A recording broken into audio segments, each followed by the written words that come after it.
I'm Jordan. And I'm Rosanna. And on this podcast, we explore how to take life off autopilot and relentlessly pursue a life worth living together. Hello, and welcome to episode 6 of the Relentless Pursuit podcast. We have a special interview in store for you guys today. We had a chance to sit down with Randy and Dawn Witt, who are the owners of Raging Waves, Illinois' largest water park. And it was a real privilege to be able to speak with them today. We had a gorgeous day, and unfortunately the park itself was closed due to COVID-19 restrictions, but that did give us the opportunity to sit on top of one of the water slide towers as we spoke with Randy and Dawn and have a great view of the park and a great opportunity just to really hear their story of the story of Raging Waves, how it went from a cornfield to really this amazing place where we visited multiple times, had a lot of great memories with our family, and I know so many other families have had the opportunity to do so as well. So you're going to hear their story about how it went from a dream and how it transitioned into that reality that we all get to enjoy today, but also how Randy and Dawn navigated their marriage, navigated their relationship, navigated family and raising their children, as well as with friendships and a lot of the skills and topics and things that they had to learn along the way to make the park into what it was. So there were a lot of takeaways for us by the end of the conversation. It was just a really great time spending with them. We did record outdoors, so you'll notice some audio in the background. We also had their guest, an extra guest, their dog Cooper, joined us, so you'll hear him a little bit, and you will also notice construction of one of their newest attractions that's in progress right now too, that we're excited to see once the park reopens. So we hope you enjoy the interview and stick around afterwards for some of our takeaways from it. First, why don't you guys tell us a little bit about yourselves and your background and just who you are? Okay, well, Dawn, I'm Randy. We've been married now, just celebrated our 34th wedding anniversary. Wow, yeah. Congratulations. Yeah, Thanks. Thank you. 34 years. And so I come from a background, I guess the background I come from, construction. I've had this dream of Raging Waves for a lot of years, chased it for a long time, spent countless days up in the Dells just studying and taking pictures and all that kind of stuff. Talking to a lot of people, getting to meet a lot of people. I will back up a minute. I said this was a long-time dream of mine. This wasn't necessarily, and it is not Dawn's dream, and I want to be clear on that. It was not Dawn's dream at all, but she has been incredibly supportive through this whole thing, and like I said, it was a lot of years to get the ball rolling on this thing. We started meeting, going to different parks, and just traveling all over the country, visiting parks here and there, and then when we were able to finally start meeting the presidents and the owners of these parks, that's when we were starting to really gain traction and like, hey, your idea will work. You know, you've got to fund it, but your idea will work. And I think maybe for you, that's maybe what helped you is when you started to see like, hey, maybe this could work. You know, but it's very. It needs to really be very clear. Yeah, this was my dream. This was not Dawn's, you know. I think my attitude through all that was so long as he keeps providing for our family and he doesn't just lay around on the couch saying, oh, I want to do this. I really want to do that. You know, seriously, like, so long as he's such a hard worker, there was no way he was going to let that happen. But if I'm out there working full time and busting my butt and he's home on the couch saying, oh, I really want to dream, I want to do this, that would be a problem, you know. But the fact that he kept working and he kept really pursuing, doing both tracks, always a hard worker. So, and my attitude too was, although Randy would laugh, I'm not a submissive person as far as what people would consider a submissive wife, but I really felt the Lord telling me, like, you need to be submissive to what your husband wants to do and support him in that, and I will honor that. And so for me, I think I have been submissive in my own way as far as I'm going to make sure the kids have a good childhood. I'm going to make sure that they're well taken care of. I'm going to make sure that, things on the home front are good. And I'm going to help Randy as much as I can, even though it's maybe not my dream, but I feel the Lord will honor that, and I feel he has. So that's kind of where I was at the beginning stages. Yeah. To bring you back there. Yeah. No, that's all fair. Yeah. Yeah, you did a wonderful job. You were always very supportive. I mean, there were hard times. We haven't even got to the hard times that once the park was being built. There were hard times before that, like, how's this going to work, I had a great conversation with her brother, and I think what really helped get the ball rolling is he asked me one day, like, hey, how you doing? I said, yeah, I'm good, doing this construction, doing that, and we're busy, so it's good. Yeah, but how you doing? Yeah, I'm good, everything's good. And then he asked me a third time, and I felt like it was, God asking Peter 3 times, do you love me? And I said, well, I'm still pursuing that water park project. And he said, oh my goodness, tell me about that. So I started telling him about it, and it didn't take me long to get excited about telling people about it. And then he said, then he asked this great question. I'll never forget this. He said, well, how are you going to pay for it? And I said, I have no idea. And very practical question. Yeah. And he said, those guys. let me help you with that. And I was like, oh. So like a week or two went by, and I penned this long letter about, hey, what did that mean at the time? Because we then got interrupted by our kids. They were, it was at a big Christmas event, and all the families were there, and we were having a really good time. And so he responded, yeah, I want to help you. So he became my partner, her brother. He's a great friend. He's a great man. He's a great partner. And he lost about 4 years ago now. 4 years ago, he lost his battle to leukemia. So maybe I'm getting ahead, but that's a little bit about ourselves. So that he was very instrumental in helping us get this funded. We had some people we knew who were willing to invest, and he had more people that he knew that were willing to invest. And so that's how we got Raging Waves off the ground. And you have to understand, in 2006, 7, economy was a lot better. It was. It was easier to get money. It was. Nowadays, I don't know that we could get the money. But this actually started out as him in an office warehouse saying, I want to get out of here.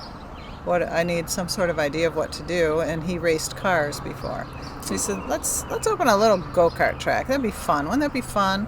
And then the more we're researching that, let's put a little mini golf on that. That'd be cool. And then people are like, they do those water slide things now. You should do that. Like, put a water slide. This was in the 80s, so water parks were very new. So put a water slide there, too, along with your go-kart. And then it evolved into, let's just do a water park. And then that's kind of how, and then every year we grow a little bit. Yeah, I was very frustrated with life, realizing that I was it was a good job, it was a good job.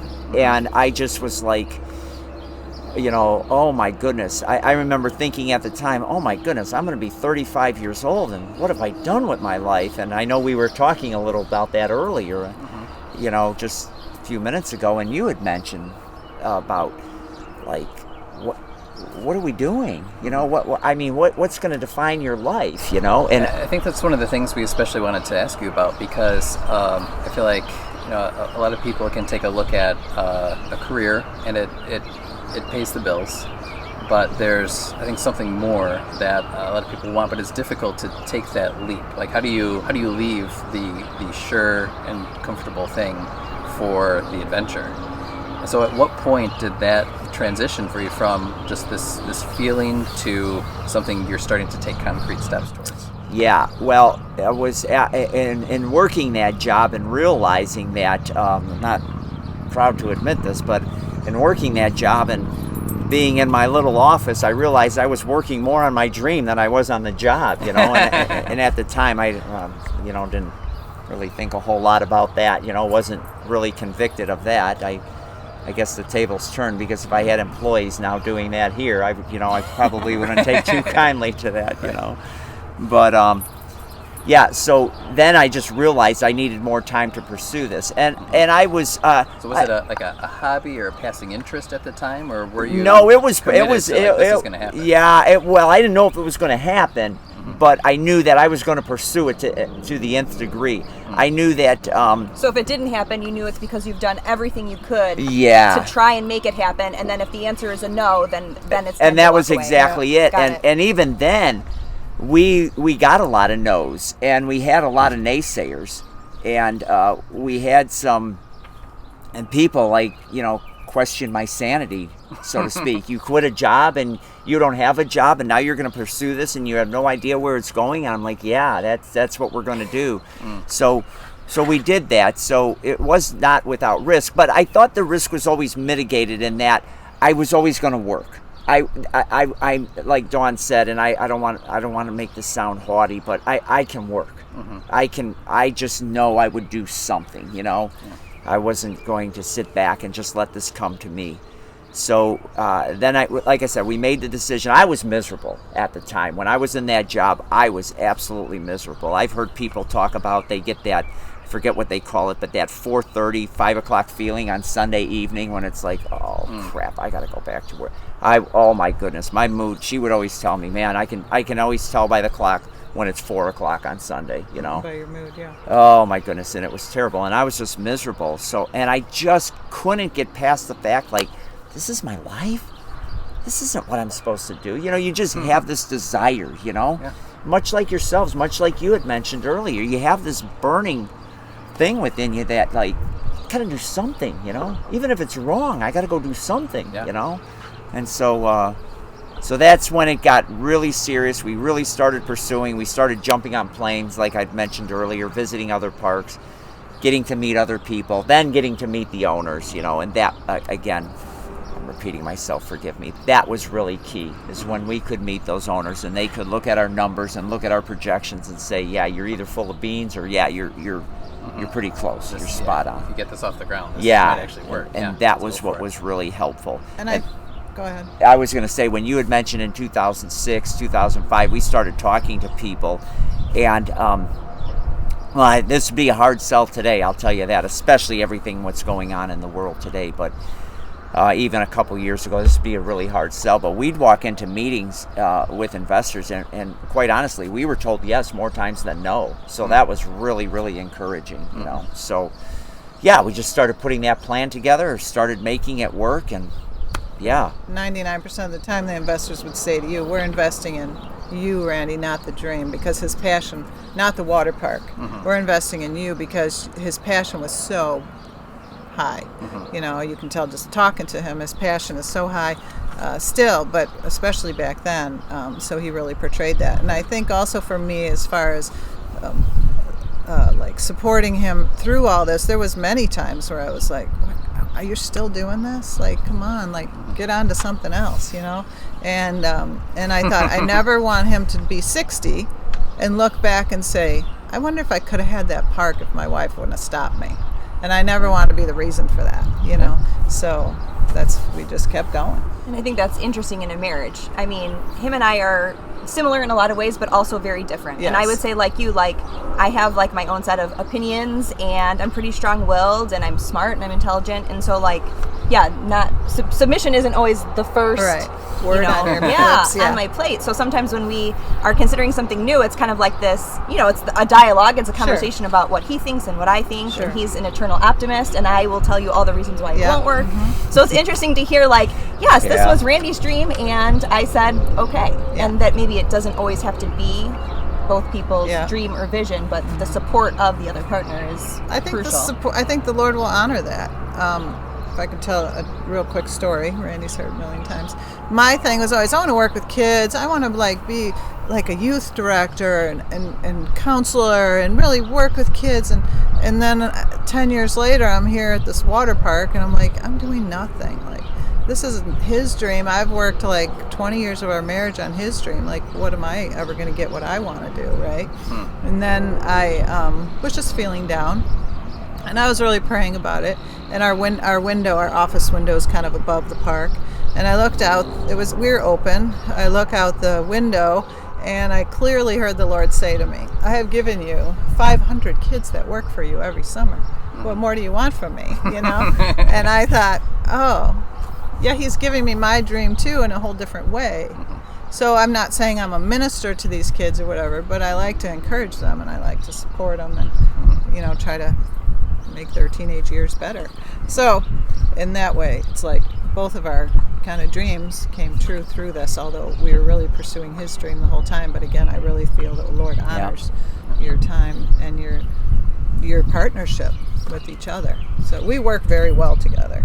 Yeah, I do want to say, and forgive me, I may be jumping ahead. Go ahead. On that. Well, thank you. Free reign. I do want to say that her brother died, and it was kind of one of the things that Scott did so well is he took care of everything outside the gates. You know, legal this, investor relations, you know, banking things, all that kind of stuff. Well, suddenly, and my deal was I take care of everything inside this. I know how to make this play, and I don't say this the right way, so forgive me. It's true. I know how to make this place look amazing. I know how to lay it out. I know how to do that. So all of a sudden, Dawn is thrust into this role when Scott dies, and she's wonderful. And I told her the other day, it's so cool to brag about her because it's true.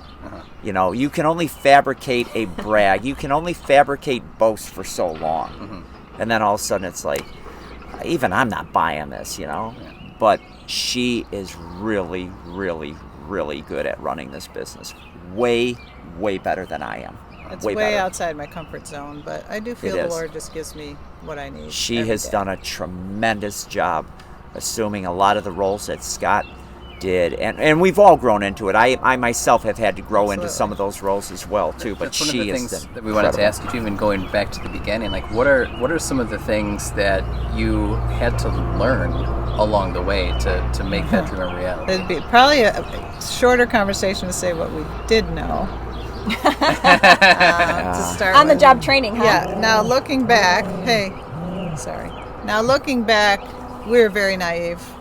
Like, really looking back at this, people would say we're a little crazy. A lot of people said we were crazy at the time. But does anybody who ever has any kind of success, does everyone say, oh yeah, they played it safe, or like, isn't that like everybody is like, they're crazy, and that's the reason why it works, right? That's a great point. If you count all the things you don't know, you'll never move from the sideline. So, all right, I'll figure it out. And it was hard because a lot of people thought we were crazy.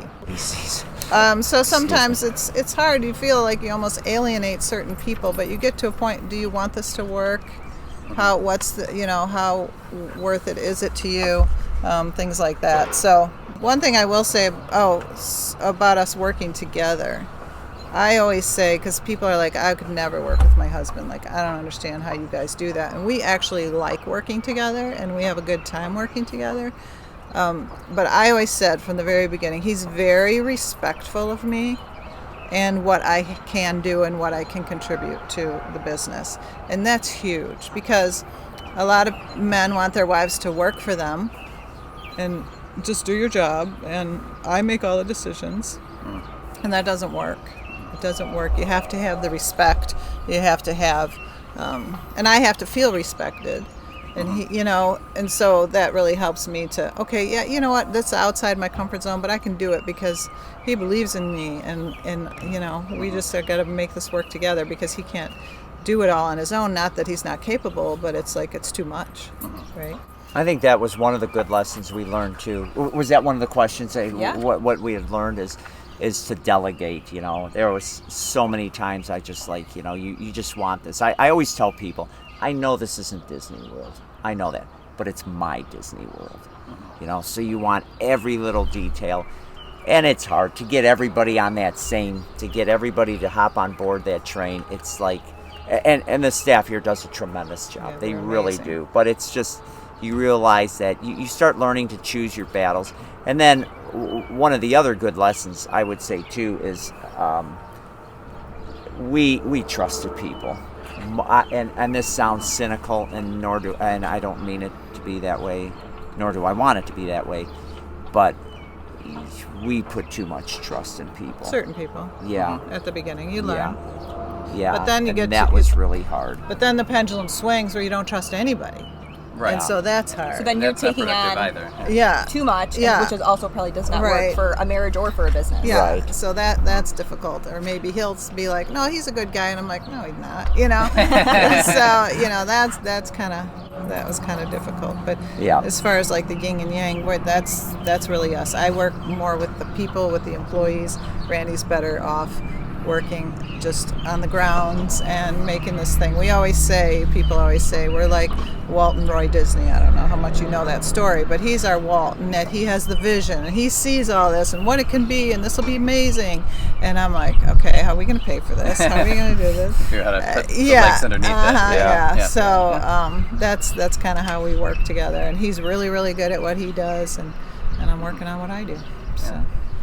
So kind of building off of that, looking at, you said like a lot of married couples don't like to work together, and that's one thing we've joked about too, like what if we worked at the same place, how would that go? But you obviously do that, and it's working very well for you guys. So how do you balance that with also like being married and enjoying that relationship and enjoying the family side of things? Well, I think for me, I mean, I won't speak for you on this, but I think that's just how it makes it work. The marriage. I don't know that we have clear lines of delineation between marriage and work. I mean, we work together. I guess it's easy to say, but our work relationship is good, and our marriage relationship is probably stronger than ever.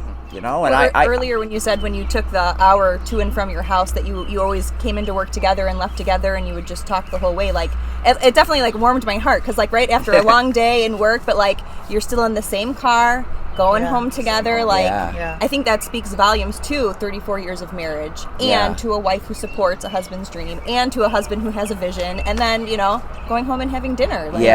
And I think that hour also gave us that time to just decompress. And we've learned over the years that when things happen, he needs to talk about them. He needs to go through them. He needs to revisit them. And then when I have a stressful day, I'm like, don't talk to me. I just want to go. Let's go have dinner. Let's just talk about something else, And then tomorrow I'll probably process it, And so that we've just learned that about each other and allowed ourselves that. Now, moving out here so close has been nice, because there's certain things in my life, the older I get especially, that I need to function in my day. I don't need to be here 20 hours a day like he likes to be. So I need to get up early in the morning, and I need to journal, and I need to read, and I need to have that quiet time. And that preps me for the day. If I come in rushing in and I don't have a good day, by about 2 o'clock in the afternoon, I'm like, you know what? I didn't journal this morning. I didn't have quiet time. No wonder I'm having a sucky day, And so, but that's not his thing. That's not how he gets built up, and that's not how for him to sit and quiet and journal and all that, he'd be like, okay, can we go now? I got things to do. Yeah. But the respect. He respects that I need that time. And also, the older we get, I am working less. I mean, the summer I'll work 60 hours a week if I need to, and I love it. But definitely in the off season, I do work less hours, and that's been really helpful for me. He still wants to work the 60 hours a week all year long, and that's great for him. Just knowing each other and what you guys need to help the yin and the yang of it all. But trust me, like, I have Wednesdays off in the summer, only Wednesday. We get 1 day a week off, and we work all weekend. And then we all take turns. The managers, we each have our day that we take off. I have Wednesday. And somebody once said to me, Randy should take Wednesday too. And I was like, no. We shouldn't both have the same day off. That would be terrible for the business, right? And in my mind, I'm like, no, I need that. I need my day. I need my day. I need to go get my nails done. I need to, And so having that time apart is also really good. And he's so great about, like, you need to get away with your girlfriends. You need to take these weekend trips. You need to go, So that he's super gracious about that, and that's very helpful for me. So. Are there any other dreams, like in the middle of this? Have you come up with other scenarios or projects? You're like, you know what else we should do? We should do this. Well, or are you like, you know what? This is the dream, and it's okay to have one dream and be all in. Yeah, I think that's, if you would have asked me that 5 years ago, you'd get a different answer. Today, it's just this is it. This is it. There's still a lot of room for growth here. There's still a lot of room. There's still a lot more potential here as far as, hitting attendance numbers and hitting revenue numbers and the total build out of the park and what attractions, what the latest and greatest attractions we'd like to put in. But I think this is pretty much it. This people, you would be surprised. I mean, a lot of people say, it's a water park. We get this 99% of the time. I had no idea this place was that big. This, to me, is the equivalent of trying to maintain about 30 to 40 homes. Now, whether that's an accurate number or not, I don't know. But people would not believe. I mean, we have 90 days. We have a 90-day season, a Memorial Day to Labor Day season. People would not believe the amount of work and effort that goes into this to keep this thing up. We came here this first summer that you opened. Jordan and I were married. We'd probably been married 2 years, no kids. We came with my brothers, also not married at the time. We drove up here. We were so excited. He actually got a speeding ticket because it was construction season around here as always. Yeah, great. We got here. We spent the day, and I remember coming, and it did not look like this at all. No, it's very different. There was some cement and some mulch, and there was, I remember, like the Twisted Sister, like there was like your big tall one over there, like there was like river. The lazy river. So there was probably like 3 or 4 big slides and the lazy river. And then the next time we came back, because of having kids and them being little, was last summer. So our oldest was 9, our youngest was 1. Different. Yeah, I was telling Randy, we came with the intention of, we'll see how long they last. There's a big age difference, so who knows. We got here when it opened, stayed until it closed. They didn't want to leave, and I was like, there's like why are we leaving it? I'm like, they are closed. Free kitty area. I mean, just to see how much it's grown in that amount of time. It's fun. And then when I also look out, we're sitting at the top of, a tower right now, and you see all the open land around you too. I was like, wow. Yeah, it's fun. Yeah. It's fun. One of the things that we love about this industry is you see grandma and grandpa with the little kids. You see mom and dad, with the kids. And it's something that there's something for everyone to do here. Grandma and grandpa think there's nothing for them to do, and they spend half the day on the lazy river, and it's the best day of their life. I heard a little boy last year, I was serving him a drink, and he said, this has been the best day of my life. And he's like 7. I'm like, oh, that's awesome. What was your favorite part? He goes, I got to spend the whole day with my dad here. And Dad's not on his phone because he's in the water. Yeah. And it's like, was an amazing day for him that he had his dad's attention all day. Yeah, this is something that struck me when we had looked at that video that you have on your website, kind of about the vision of the park. And I think on the surface level, you can say, it's a water park, people come to have a good time.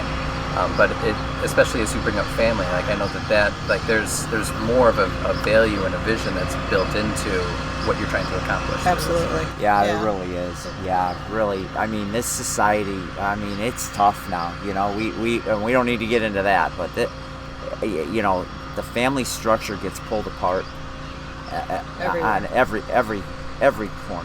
Every corner of that family structure is getting pulled apart. And we thought, man, this would be a great place to just, get that escape, get that, get away for a day. I remember when, funny story, when we were planning the theming of the park, and the budget for theming is a bottomless pit, and we have an Australian theme here. And we carry that out the best we can, the best our checkbook allows us to, so is it Universal, is it Disney theming? No, of course not. But we carry that out best. But somebody suggested to me, oh, why don't you do a nice Illinois prairie theme? I said, are you kidding? Anybody in Illinois doesn't want to be in Illinois anyway, No one is coming from out of state for an Illinois prairie theme. We want to try to make them feel like they're somewhere else. A little bit of an escape. Yeah. So that, so you tie all in that short little story I said, you tie that all into, you want to bring the families here. You want to give them a place to be together and just have that great, memorable day. I think we accomplish that. We do. Every time? No, of course not, but I think we really, really do accomplish that, So we do everything with the families in mind here. Everything from the rides we choose to, food and all those decisions. We're always asking, how's this work in the family structure, Always doing that. That mission is always forefront of all our decisions. And plus, we had our kids working with us always. When they were little, they were visiting all the water parks with us. That would be cool, Dad. And we have pictures of my son's drawings of what a cool water park this would be. And so he's been involved just in design almost, and now he's on. Now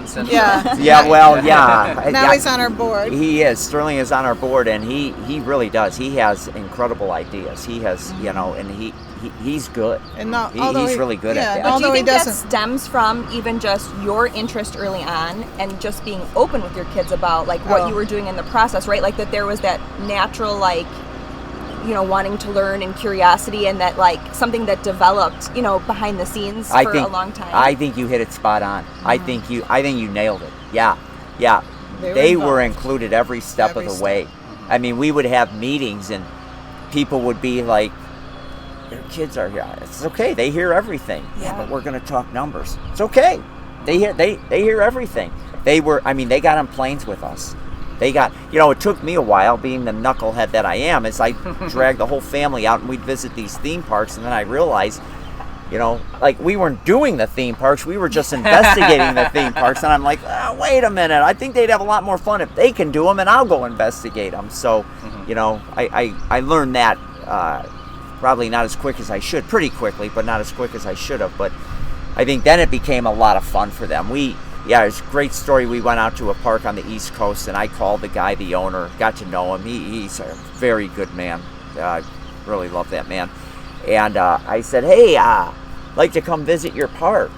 And he said, well, we close in a couple of weeks, about the middle of August, or I could meet you down at IAPA at the convention in November. And he said, what are you thinking? And I said, well, I think I'm standing in your parking lot with my family. I'm here. And he says, oh my goodness, hold on. So he came and just rolled out the red carpet, and the kids had their own little escort for the day. He has a beautiful park out in New Hampshire, Portsmouth, New Hampshire. And and they really got into that. So I go into this meeting with him just to talk to him, and he was so instrumental in looking at numbers and like, hey, you guys are this and that, and all of a sudden Sterling, who's, what the heck was he, 9 years old at the time, he's like, yeah, Dad, can I come in that meeting? Yeah. I looked at the man I was meeting with, and I said, you okay? Sure, it's all family. We're family here too. So so anyway, that's a long-winded response to what you nailed earlier. Is he just grew up with that, and we got him involved, and we gave him ownership of that, and as you do with a lot of kids, they'll hand you something, oh, that's beautiful. It's really not, right. But we encouraged him. But I'm telling you something, a lot of what he handed me was like, wow, we can incorporate that, layout and ride paths and walkways and things like that, and location, and I'm like, oh my goodness, there's some merit to this. Where did you come up with that? And fast forward, he graduates college and moves away, and he's like, I can't believe Sterling's not going to come work for us. Like, seriously? We did this for them, and then they don't want to come work for us. And I'm like, you got to let him go. Maybe he'll come back, maybe he won't. You got to let him go. He has to pursue his own thing. You don't want him here miserable. So sure enough, he went away, and he lives in Austin still. And but he calls every day in the summers especially, and he's like, how'd we do today? How'd we do today? He really cares. And then he has now a great perspective from an outside view to what we do here, and has great suggestions from like, oh yeah, we wouldn't have seen that if he was here right on top of it all the time. Right. And then tell him the story of what he did with you one day when he was in town. Took you to the tower. Oh yeah, well, that one will kind of make me cry, so I'll do my best. Yeah, so it was hard. So we built this place, it was hard. Very hard. Yeah, you couldn't believe it was hard. Like, yeah. Fast forward to the tower. Okay. So, okay, well, it's hard to fast forward to it without really expressing how hard it was. Yeah. But I don't need to go into the examples of how hard, but I will give you one. Like, death threats. Like, we had to get the kids out of the house. Like, we had to get the kids out of the house. Construction workers. Yeah, construction, owing people money, yeah. Again, we trusted people to be paying, and it didn't happen. Yeah. So they lied on sworn statements, so now the contractors are coming after us, or the construction. Yeah, so we get a call one night, very threatening, and obviously it got our attention. How serious it was, I wasn't going to find out, I was going to wait to find out. Yeah. So, yeah. So it was really, really hard, right? And so because of that, I started really bemoaning this. You know, I started like, I'd walk around here, wish this place was still a cornfield, wish this was still a corn. Oh, I never would have done it. And I was so wrong to do that. I was so wrong to have that mindset, because God really did. God gave me the desires of my heart here, and He made it work, and we got through it, and things aren't great, you know, especially now with this year. We don't know what we're facing now with this year. But things are okay, you know. We made a go of it, you know. And I was, you know, it was a couple years ago. He, come up here, Dad. And we walked to the top of PJ's, and we walked all the way up there. And he said, and I guess I have to be careful on this. Well, I'll just tell you what he said, and then you can edit it. He said, Dad, you got to stop your bitching. You just got to stop moaning and complaining and bitching about this all the time. Look what you've done. And we looked over it, and man, there were just tears coming down my eyes. And he had his arm around me. He said, look what you did. Look, you took a cornfield. Look what you did, you know. And yeah, and it put it in good perspective. And from that moment on, I stopped bemoaning the fact. I started like, yeah, thank you, God. You know, thanks. You know, it was harder than I ever imagined it would be. Never have thought it would be this hard. But, you know, look what we did, you know. So. And on that, when you were asking, that was really sorry. No. That was really a cool moment. That was from my son. It was like, you know, like I should have been imparting that wisdom as a father to his son, and my son is imparting his wisdom to me. But it's almost more beautiful, because it really was. You know, the teacher becomes the master, and vice versa. You know that he's watched you every step of the way, and he sees it even when you don't. And I think that sometimes we forget. We think it's going to be easy, or because we see what someone else has built, we don't see any of the struggle. So you just see like the dream, and then the end result, right? Like. Now 12 years out, but like, I don't know what's happened the last 12 to get you here. So it looks like it was easy, and it's... People are like, oh my gosh, you own Raging Waves. I'm like, well, really, it owns us, but that's okay for most days. Our dream now is really just to buy a small motorhome and travel around. and one of my dreams has always been to write a book. And I really feel I want to write a book about this place. Like, the troubles that we've had here have been insurmountable, but God has been so faithful. And just the stories of how He worked all this out. Even last year, June was rainy and wet, and we had talked about that. We basically didn't open until July 1st because it was terrible, the weather. And we were just, every day you're looking at your managers trying to be like, positive and encouraging and uplifting, and inside you're like, I hate this sucks, we're never going to make it. And then I said, but you know, the cool thing is going to be, I told them at the beginning of this, or in June, we're going to turn around in September, and we're going to look at this year, and we're going to say, look what God did to bring us through. And the end of last year, the very last day, we surpassed our highest attendance number. Only God. We had a So, and then this year, the highest attended summer, our highest revenue. So Wow. And then this year we're like, okay, we're ready. This is gonna be an amazing year. We got a new ride, new parking. We're all set. Attendance is, we're trending. But this is gonna be an amazing summer. And then COVID happens and coronavirus, and it's like, now we can't even open. And it's like, God, are you sure you have a plan here somewhere? And like yesterday, I'm journaling and I'm Lord, I'm writing here. I know you are faithful. I know you're going to bring us through. I know this is going to be amazing, but in my heart, I'm not feeling it right now. But I'm going to write this, and I'm going to believe. I do believe it, but I have no idea how it's going to happen. And I hope my heart follows me soon. So it's been hard times, but boy, I think, like you said, in bringing the marriage, hard times can bring you closer together. We've weathered these storms together. All we had sometimes was each other. And so you get stronger, and you commit to each other. It's a commitment. You're going to commit to get through it together. And there's hard days, and we would sometimes argue all the way home, We try not to argue in front of the guys, but it's like, I don't agree with how you did that. And he'd be like, wah, and so we fight well also. So we don't agree on a lot of things, but it's okay. that can make you sharper. Well, one of Jordan's big phrases with us is like, okay, if we do this, what's the worst thing that could happen?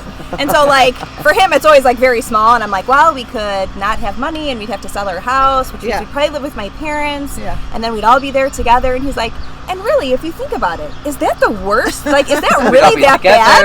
And I was like, I mean, you might, you might not be as proud as you want to be, but like other than, he's like, see, so like, why not? Why not? Just jump in. Exactly. So what advice would you guys have to other people who kind of were in your position like 12, 15 years ago, who, they have a dream and an idea, but haven't done anything concrete towards it yet? What would you tell that person?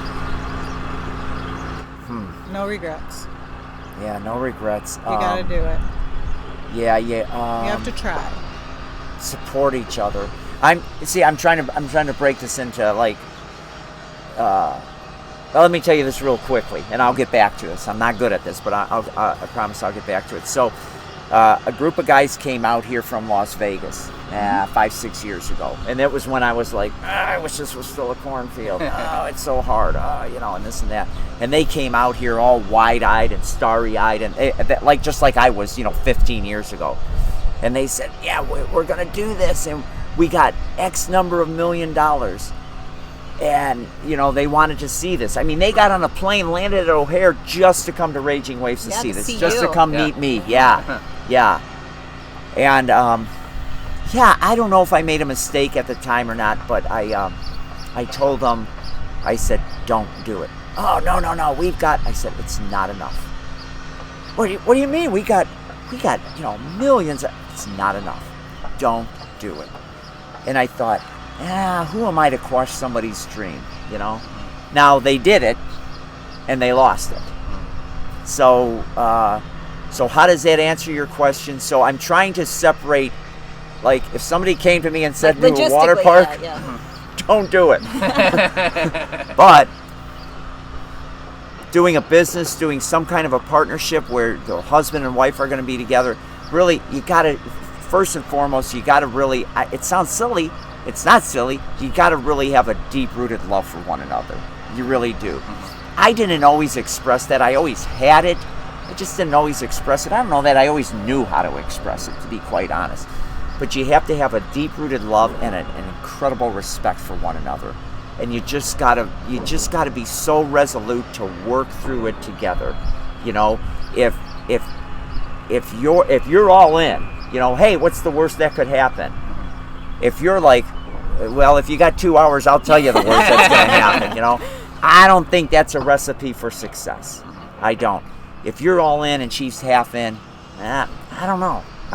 Now, if you're all in and she's all in, but she's the voice of reason and you're the dreamer we have here, that could work, You balance each other, She'll ground you, you'll ground her, you'll envision things that are greater than maybe what she thought, but she'll rein you in when you reach too high, kind of thing like that.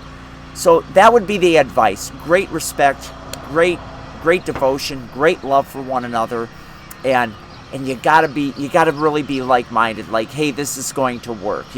Maybe it's not going to work the way exactly it looks to you, or maybe it's not going to work the way exactly it looks to you. But together, it's going to work the way it's supposed to look, and then it'll work. Does that make sense? Yeah. Am I saying that the right way? I would say also family first. You have to put your family first, even though it's really, really hard sometimes. That's, in the end, when all this is gone, that's what you have.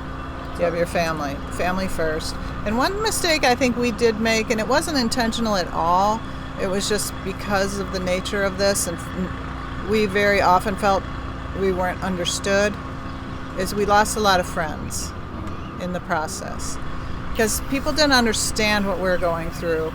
Now, actually, a lot of them have kind of come back in our life, and like, we've missed you all these years, like, we've missed you. So it's more of me reaching out, like, hey, we haven't seen each other in so long, 10 years, and you get those back. But I think we sacrificed a lot of friendship to do this, and I don't know that was wise, because we probably should have had that support. Yeah, but let's be honest, that was mostly my fault. I just got so absorbed into this thing, and when things got hard, I for me, when things got hard, I worked hard. When things get hard, you work harder, and then you just keep, and then you work yourself to where, I don't know how to say even earlier this. You said that your brother-in-law asked you, "How are you?" "Oh, I'm good." Yeah. It's easier to say that I'm good and everything's fine than to tell you, I really don't want to do this job anymore. I have this vision. Everyone thinks I'm like... I want to say I was a life of the party kind of guy, but I was very outgoing. And that was hard for my social. kids, too. That was hard for the kids because Allie was like, we couldn't leave church until everyone left because Randy was talking to everybody, right? Mm-hmm. And now it's like he doesn't talk to anybody. And he's just kind of in the background. And he was gregarious and like the life of the party and this and that. And it kind of sucked the life out of him a bit that so many people you're hanging with are like, what are you doing? Like, this has been enough, Randy. Stop all this nonsense. Let's get back to working in the office. And there was often times where I was like, boy, I sure wish he worked at IBM and just had a regular paycheck and regular insurance and regular, that'd be a whole lot easier. But, so that was hard, but definitely family first is my big advice. Yeah. Yeah, the friend thing, though, that's interesting. Yeah, I have regrets about that. Really do. Yeah, I just, I didn't handle it well. I didn't know how to handle it, what's the training when you're just flat-ass broke? Excuse me, sir. When you're just flat broke and you're just, everything you envisioned and it's not turning out the way you want it to and, and all this and that. And it's like, I don't know where the rule book, where the instruction booklet is for that, like how to handle that. And I didn't handle it well. Mm-hmm. I didn't. I shut myself off. I worked and worked and worked more because I just thought, hey, you got to work through this, and, if I don't have to hire that person and that person, I'll just keep working and that'll save us money. And then we, we've learned, we have amazing managers. They could run this place without us. Mm-hmm. So we've gotten to that point where they care as much as we do, and they're amazing, and so that's been great. Yeah, so true. But Very it probably true. took a while to get there, right? Because you don't want to release your baby, right? You don't want your kids to move away. You don't want. It did. That's a great point. Great point. Yeah, it was hard to let go of things, and then you realize that, you want to do everything, and pretty soon you realize you're not. You're good at some things. You're not good at everything, and then when you're trying to do everything, you're just plain not good. Yeah. And we sacrifice things like our home. Like we bought a starter house when we got married. We're going to be in it for 5 years. 30 years later, we sold it because we got to a point where we're going to build a house, or are we going to stay in this house and build a water park? Or are we going to? And you realize, well, I pretty much don't have a mortgage now. It sure would be nice. Why do I want to start over with a mortgage? We got this water park to build. So in that sense, we sacrificed, living in that small little house for that long. But it's all in how you make it, right? My kids went to a nice high school. They all had rich families, rich homes. They always were at our house. Now, it just goes to show you, it's just the atmosphere of the house. It's the relaxing. It's the letting them do what they want. It's not, do I have the fanciest pool table and a rec room and a pool and all that. So just that was... Yeah, well, we didn't. That was a sacrifice, but on the other hand, we have amazing memories, and my kids have great memories, and they appreciate now what they have, because they grew up in a little house and we shared a bathroom, and they saw the sacrifices that we made firsthand. We didn't try to hide anything, and I think that's taught them a lot in their life now, in growing up and pursuing things. Just a year ago, our daughter came to us and gave us this proposal about how, and she graduated, she went into marketing, she left our business, and then again, just let her go. She came back a year later, or last year, and said, your biggest investment are your water slides and your everything here in the park, and your second biggest investment are your employees. You have 500 of them in the summer. You don't have time to really invest in them. I think you should hire me as a director of employee development. And she's got the great personality for it, and she is just really here, does. and she's just like building into these kids, and they want to be here with her and all that, And so that was an investment for us, and she had to earn her way back. And she had to come to us with a proposal and say, this is what I think we should do, and this is how it will work out. And she's got a great attitude and things like that. So they come back. Yeah, it was pretty cool. Yeah, it really was. Yeah. So what's next for Raging Waves? What's next for the Witts? Well, what's next is I'd like to Well, hear. in the here and now, yeah. Getting through In 2020. the here and now, we have a brand new ride being built as we speak over there. We're really excited. Right now, it's one of 3 in the world. So we're excited for that. We're really excited to roll that out. Hoping there's people here. Yeah, just keep improving the place, and we just got to get through this. I think a lot of times you hear about. I think we talked about this earlier about trying to understand everything what's going on in the world right now. Trying to understand when people say it's the new normal. I heard a guy say, no, it's not the new normal. It's just an interim normal. I said, okay, I can buy that interim normal. But are you telling me for the rest of our lives we're supposed to never shake a man's hand again? Are you telling me we're supposed to stay 6 feet away from people in physical distance? We're too old for that. Yeah. But your business is more about just a water slide. It's about people coming together. It really is. So to is. close your park, it's not that your slides aren't running or that your staff isn't here. It's that people are not coming together in a safe place where they get away from it all and find what's really important. Right. Yeah. That's for So sure. to close that down is hard. Well, well said. Yeah. I just. Yeah. So what's next? What's the next thing for us? Is just.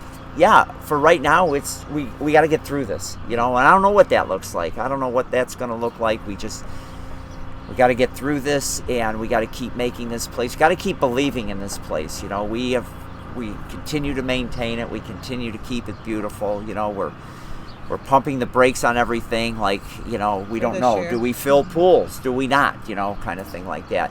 We are going ahead with the construction of the new ride because that's got to be done. It's not going to do anybody any good to let that just sit there for a year if that happens and then pick it up again. So we made the decision, let's just get that done. So in the here and now, it's just continue to invest in this, invest in the people, invest in, our business here, make it the best we can.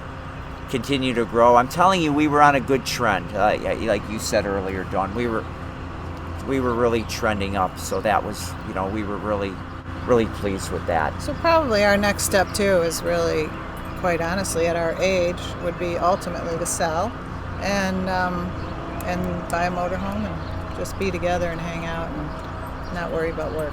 So I don't see that. That's not happening anytime soon. No time I was soon. going to say, it doesn't sound like the way that you work Ready that to would be settle. quite yet. But Maybe a few years off. but I do tell you, it gets more appealing every day. There you go. I mean, you talk about from a Christian perspective, this isn't morbid. I'm not going there. Who knows? We're not guaranteed tomorrow, right? But boy, with everything that's going on right now, man, eternal rest.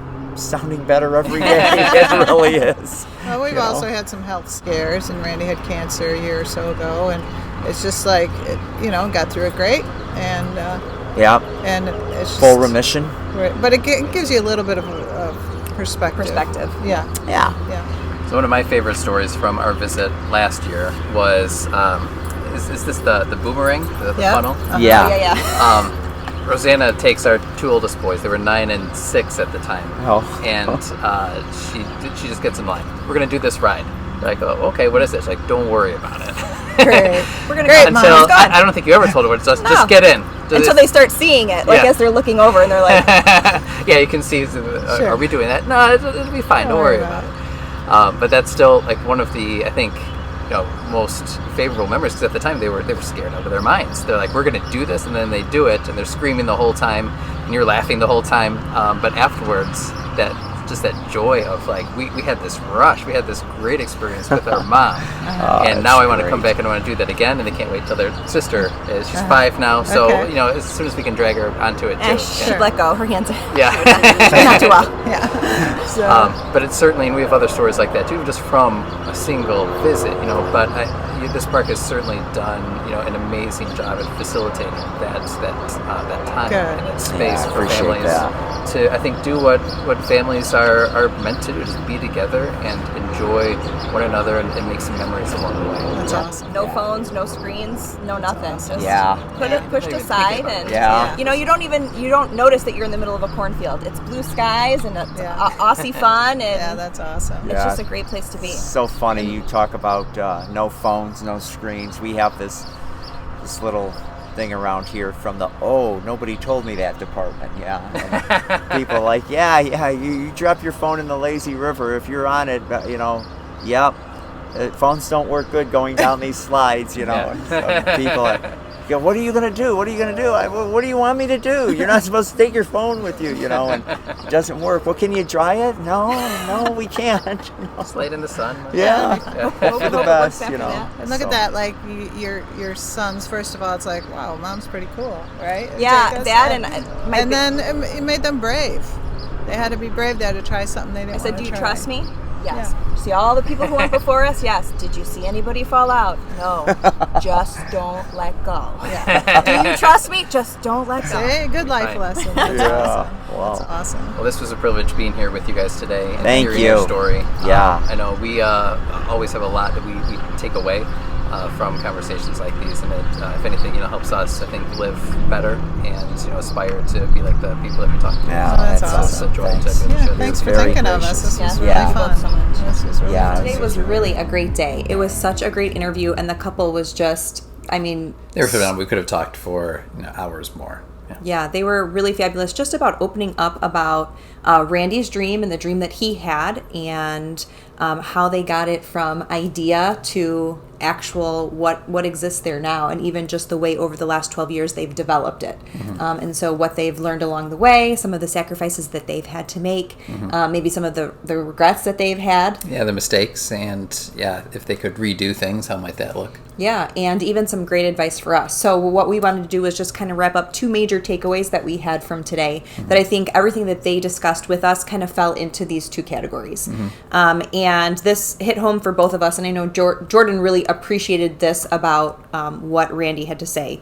Randy said the dream for the water park was never Dawn's dream. It was something that was completely his dream, and she chose to support it. Yeah, and that stood out to me because sometimes afterwards people could sugarcoat it and say this was something that we always worked towards or we envisioned, but right away it was almost one of the first things. He's like, this was always my thing, and she came along with it. She supported him as he pursued something that he was really passionate about. And I feel like it's got to be very often more that way than not in a lot of circumstances where maybe they both end up coming around to pursuing a particular vision together, but it really started with Randy. It started with one person, and I thought that was really interesting hearing her story of deciding to support that, because she had a choice. She could stifle it, and then she didn't want him to be an old man looking back regretting something that they never tried, but because she kept him from that. Yeah. And that was something that she didn't want to have happen. And so that takeaway is you can either support one another or you can stifle each other. And I think they credit their 34 years of marriage and working together as business partners and going home together and still loving each other to the fact that she has continued to support him and his dream, and he continues to support her and her dreams, and makes her a true partner in the business. Yeah, that stood out to me too. That support wasn't a one-time decision. That was, when they decided just to go for the park, it's been an ongoing maintenance of recognizing here's what the other person needs, and I'm going to respect them by giving them that. And that was another word that they continued to use in their dialogue about their relationship with each other and in their business relationship, that respect was key, that he always respected her opinion and her honesty. She talked about not being kind of a submissive wife that would just be told what to do, where she wanted to be a part of the decisions, and she would tell him when he made a misstep and tell him why. And so there was that mutual respect and trust of, not only are you my partner who supports me, but I respect you because I respect your opinions and your beliefs and the knowledge that you bring to the table. Yeah, and it's helpful because they can balance one another in that sense too, and they speak to that. Yeah, and they really had a sense of a yin and a yang, Yeah. that they both had different skill sets, and when you put them together, it made a much bigger picture. All right, the second thing, and I think there are a lot of parts to it, but I think it has to do with fear, failure, and success. It's kind of all wrapped in that. Even the path to success is paved with setbacks, is paved with second guessing, and is paved with struggle, because they'll tell you in their, they told us in their story that there were times where, like, they had nothing. They literally had nothing. Construction loans that were not being paid because of, employees gone wrong, and just hard times. It's complicated. It's hard. You're in debt up to your eyeballs. You're regretting everything, and there's naysayers along the way. Like there's a lot of struggle, and I think you pointed this out, where it's easy to see the beginning and the end, and we usually don't see what it takes to go from one to the other. Right. You see, Dawn and Randy, people will tell you they had this dream for 15 years about this water park, and if you go there and you look at it now, it's pristine and it's beautiful and it's well thought out, and it's a great place. We've had fun there. But if we didn't talk to them today, you don't see that it went from like this idea to what it is now, that there has been a lot of struggle and setback, and feelings of fear throughout it are normal. That when we all do something new or try something new, like if you walk into it and you're not afraid, like you're clearly not, you're not pressing the envelope, you're not looking to grow, you're just doing more of the same. So like those feelings of fear are normal. And then it's natural to have moments when you want to give up. And I think we've all been there in many of the domains of our lives, whether it's family or friendships or careers or hobbies. Like things get hard and our first inclination is to want to just kind of pull out. But I think the difference in going from good to great is that when you're great, despite the fear, despite the struggle, you continue to press on and pursue. There's still that belief in it. And they, I was just impressed by sort of not just the chronology of events, but some of the emotional journey that they shared with us too. And then the one thing that they said was, through it all, we knew that regardless of what happened, we would have each other. And for them, like, it was enough. Like, even if it flopped, even if, this didn't... We went for it. We went for it. No regrets. No regrets. That's what they said. No regrets. And that they wouldn't do it differently. Yeah. So we certainly learned a lot from that conversation. We hope you did as well. If you haven't subscribed yet, please subscribe and leave us a 5-star rating. You can also check us out on our website, the Relentless Pursuit Podcast.com, where you can contact us or read our show notes and leave a response as well. So we're grateful for you listening, and we hope that you enjoyed the show. Thank you.